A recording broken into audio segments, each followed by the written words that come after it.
Assalamualaikum warahmatullahi wabarakatuh. Perkenalkan, nama saya Nori Firdausia. NIM saya 2010421071 dari Prodi Akuntansi kelas B.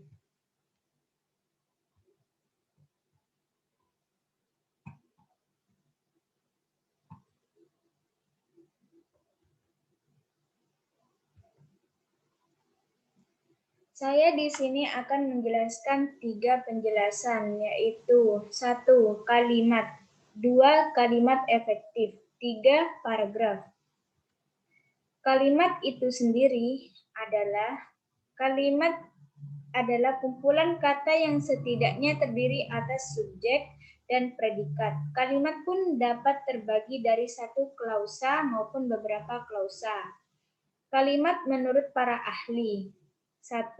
Kalimat menurut Solistiyowati 2015 adalah bagian terkecil ujaran atau teks yang mengungkapkan pikiran yang utuh secara kebahasaan. 2. Menurut Trida Laksana 2001, kalimat adalah satuan bahasa yang secara relatif berdiri sendiri, mempunyai pola intonasi final dan secara aktual maupun potensial terdiri dari klausa. Klausa bebas yang menjadi bagian kognitif percakapan, satuan proposisi yang merupakan bagian klausa atau merupakan klausa yang membentuk satuan bebas, jawaban minimal, seruan, salam, dan sebagainya. Yang ketiga, kalimat menurut Arifin dan Kasai 2002 adalah satuan bahasa yang terkecil dalam wujud lisan atau tulisan yang mengungkapkan pikiran yang utuh. Sekurang-kurangnya kalimat dalam ragam resmi, baik lisan atau tulisan harus memiliki subjek dan predikat. Ciri-ciri kalimat mempunyai 4, yaitu 1.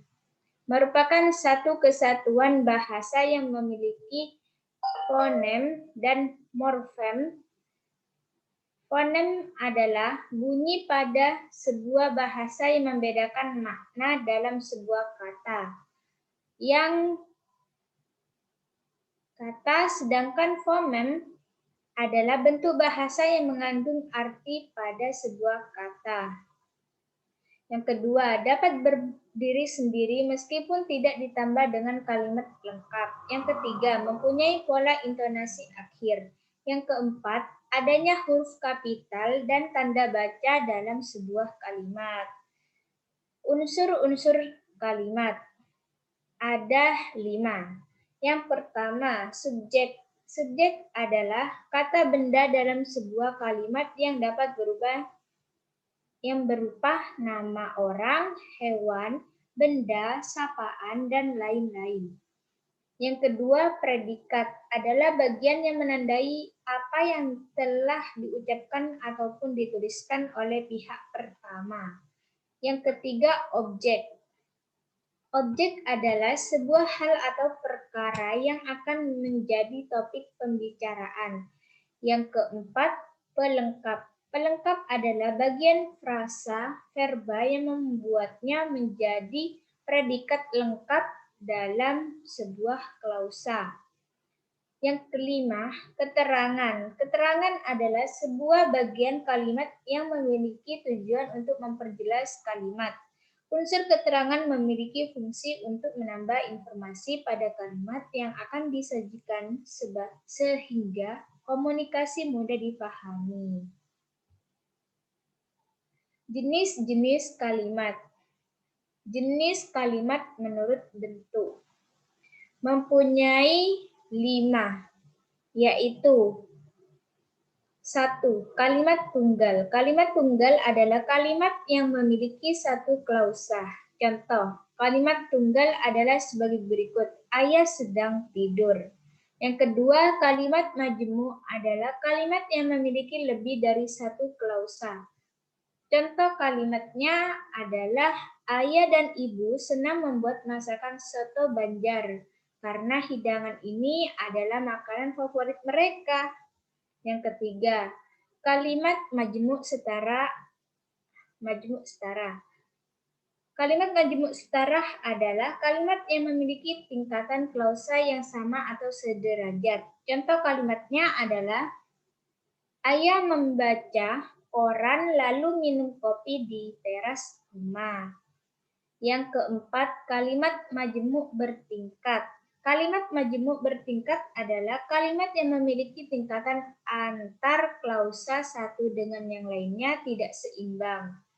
Contoh dari kalimat majmuk bertingkat adalah, kalau aku yang pergi, bisakah ibu di rumah sendirian? Yang kelima, kalimat majmuk campuran. Kalimat majmuk campuran adalah kalimat yang memiliki klausa sebanyak 3 atau lebih, tetapi klausa tersebut dihubungi secara subordinatif dan konjungsi. Contoh kalimatnya adalah, Dina berangkat ke sekolah dan adik tetap pergi ke pasar. Meskipun panas di siang hari, ini semakin terik. Jenis kalimat aktif dan pasif. Kalimat aktif adalah kalimat yang predikatnya kata kerja aktif. Contoh kalimat, kakak membaca buku. Yang kalimat pasif adalah kalimat yang subjeknya dikenai suatu pekerjaan atau tindakan atau aktivitas. Contoh kalimatnya adalah buah mangga dipetik oleh ibu. Contoh dari kalimat tersendiri adalah Rizky sedang mencuci motor di halaman rumah. Rizky menjadi subjeknya, sedangkan mencuci menjadi predikat. Motor sebagai objeknya, di halaman rumah itu keterangan. Kalimat efektif. Kalimat efektif dapat diartikan sebagai susunan kata yang mengikuti kaidah kebahasaan secara baik dan benar. Kaidah yang menjadi patokan kalimat efektif dalam bahasa ini adalah kaidah bahasa Indonesia menurut ejaan yang disempurnakan atau EYD. Syarat kalimat efektif ada 4, yaitu 1. Sesuai EYD. Adalah sebuah kalimat efektif haruslah menggunakan ejaan maupun tanda baca yang tepat. Kata baku pun mesti menjadi perhatian agar tidak sampai kata yang kamu tulis ternyata tidak tepat ejaannya. Yang kedua, sistematis. Adalah sebuah kalimat paling sederhana adalah yang memiliki susunan subjek dan predikat, kemudian ditambahkan dengan objek, pelengkap hingga keterangan. Yang ketiga, tidak boros dan bertele-tele. Adalah jangan sampai kalimat yang kalian buat terlalu banyak menghambur-hamburkan kata dan terkesan bertele-tele.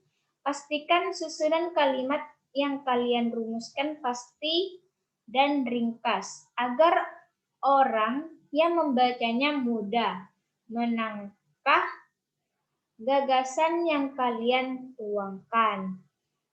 Yang keempat, tidak ambigu. Syarat kalimat efektif yang terakhir. Kalimat efektif menjadi sangat penting untuk menghindari pembaca dari multitafsir dengan susunan kata yang ringkas, sistematis, dan sesuai kaidah kebahasaan. Pembaca tidak akan kesulitan mengartikan ide dari kalimat kalian, sehingga tidak ada kesan ambigu. Ciri-ciri kalimat efektif mempunyai 5 ciri-ciri. Yang pertama, 1. Kesepadanan struktur, yaitu hal pertama yang harus diperhatikan adalah kelengkapan struktur dan penggunaannya. Yang kedua, kehematan kata, yaitu karena salah satu syarat kalimat efektif adalah ringkas dan tidak bertele-tele, kalimat tidak boleh menyusun kata-kata yang bermakna sama di dalam sebuah kalimat. Yang ketiga, kesejajaran bentuk, yaitu ciri-ciri yang satu ini menyangkut soal imbuhan dalam kata-kata yang ada di kalimat, sesuai kedudukannya pada kalimat itu. Yang keempat, ketegasan kata, yaitu penegasan kalimat seperti ini biasanya dijumpai pada jenis kalimat perintah, larangan, ataupun anjuran yang umumnya diikuti partikel lan ataupun. Yang kelima, kelogisan kalimat, yaitu kelogisan berperan penting untuk menghindari kesan ambigu pada kalimat. Karena itu, buatlah kalimat dengan ide yang mudah dimengerti dan masuk akal, agar pembaca dapat dengan mudah pula mengerti dengan maksud dari kalimat tersebut. Contoh kalimat efektif ada 6. Yang pertama, penelitian ini akan memberikan banyak manfaat untuk warga. Yang kedua, tugas peneliti adalah menganalisis dan menyajikan hasil analisis data. Yang ketiga, kita harus menyelesaikan berbagai kendala penelitian. Yang keempat, setiap hari Sabtu anak-anak latihan pramuka. Yang kelima, sesampainya di rumah paman, Riko langsung berkebun dengan paman. Yang keenam, malam ini merupakan malam yang dingin. Paragraf. Paragraf adalah kumpulan kalimat yang biasanya mempunyai satu ide pokok atau cara penulisannya sedikit menjorok ke bagian dalam atau menggunakan garis baru. Nama lain dari paragraf adalah alinea. Fungsi paragraf ada 5, yaitu 1. Paragraf dalam sebuah kalimat dapat menjadi pengantar sebuah ide-ide, isi kalimat, dan kalimat penutup pada tulisan yang dibuat oleh penulis. Yang kedua, mencurahkan suatu perasaan dan pemikiran penulis dalam sebuah karya atau kalimat dalam bentuk tulisan yang dibuat secara logis dan dapat diterima oleh pembaca. Yang ketiga, paragraf dapat membuat pembaca untuk memahami segala sesuatu mengenai isi dan topik dalam sebuah tulisan. Yang keempat, memudahkan penulis untuk menyusun ide-ide tentang tulisan yang akan dibuatnya. Yang kelima, dapat membantu penulis dalam mengembangkan gagasan atau ide dari segala sesuatu yang berhubungan dengan topik yang ingin ditulis menjadi sebuah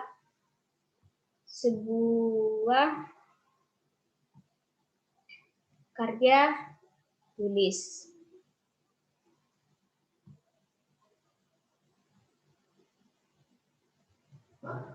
Selanjutnya, jenis-jenis paragraf ada 3, yaitu 1. Jenis paragraf berdasarkan fungsi. Yang kedua, jenis paragraf berdasarkan letak gagasan utama. Yang ketiga, jenis paragraf berdasarkan isinya. Yang pertama, jenis paragraf berdasarkan fungsi.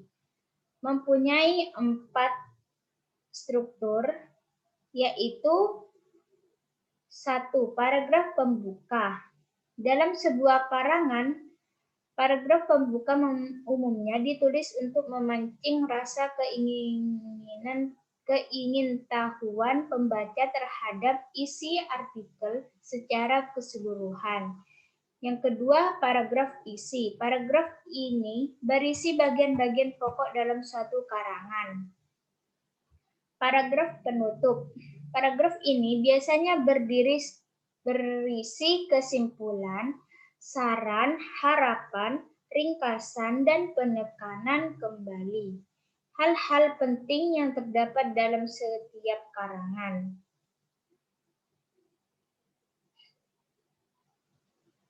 Paragraf penghubung. Paragraf ini fungsinya adalah untuk menghubungkan antara paragraf satu ke paragraf lainnya, atau karangan satu ke karangan lainnya. Yang kedua, jenis paragraf berdasarkan letak gagasan utama. Ada 4. 1. Paragraf deduktif. Paragraf deduktif adalah paragraf yang letak gagasan utamanya terletak di awal paragraf. Paragraf induktif. Paragraf induktif adalah paragraf yang letak gagasan utamanya berada di akhir paragraf. Paragraf ineratif. Paragraf ineratif adalah paragraf yang letak gagasan utamanya berada di tengah paragraf.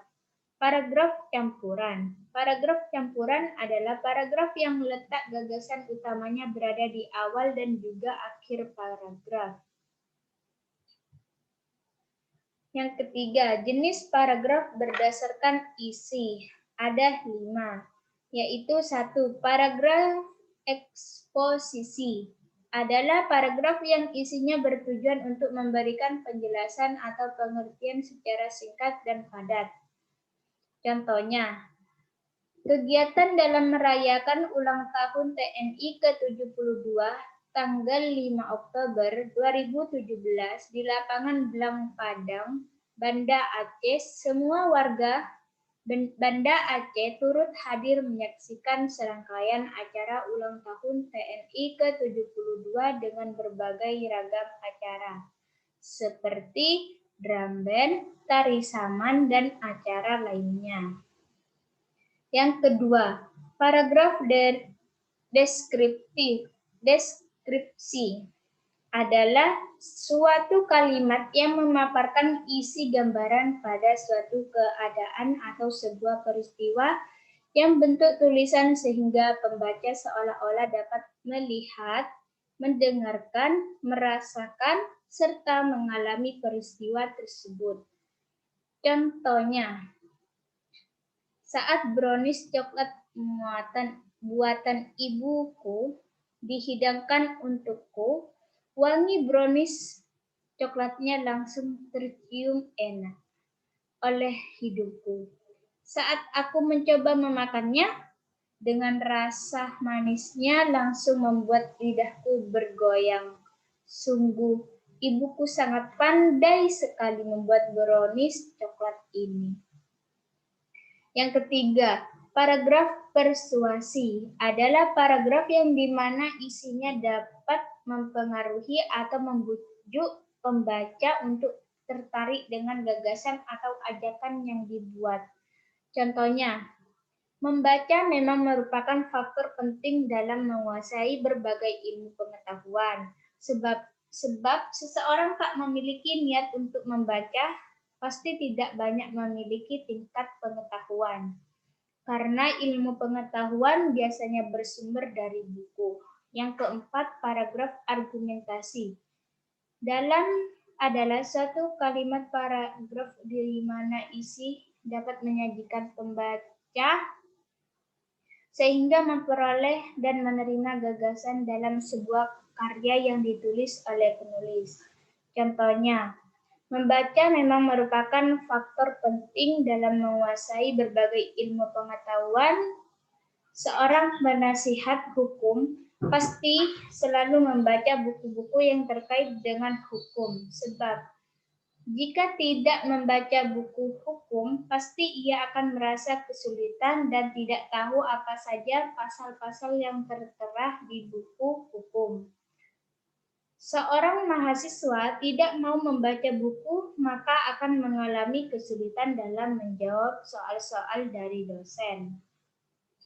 Yang kelima, paragraf narasi adalah suatu kalimat paragraf di mana isinya menceritakan suatu peristiwa atau sebuah masalah, sehingga membuat pembaca menjadi terhibur atau terharu. Contohnya, beberapa hari yang lalu kami pergi ke sebuah pusat wisata yang berada di Jakarta. Kami pergi dengan 2 mobil pribadi. Mobil kami melaju cukup cepat secara beriringan dengan mobil lainnya. Perjalanan menjadi sangat menyenangkan. Semua orang tampak gembira. Cahaya sinar matahari menyinari kami sehingga membuat pemandangan dari dalam kacamata mobil cukup indah. Ciri-ciri paragraf mempunyai 4, yaitu 1. Pada kalimat pertama atau utama paragraf harus masuk agar ke dalam 1. Pada kalimat paragraf atau utama paragraf harus masuk agak ke dalam dengan beberapa ketukan spasi. Ketukan spasi dalam paragraf sekitar 5 ketukan. Biasanya ketukan 5 spasi ini digunakan untuk jenis kalimat atau karangan yang biasa.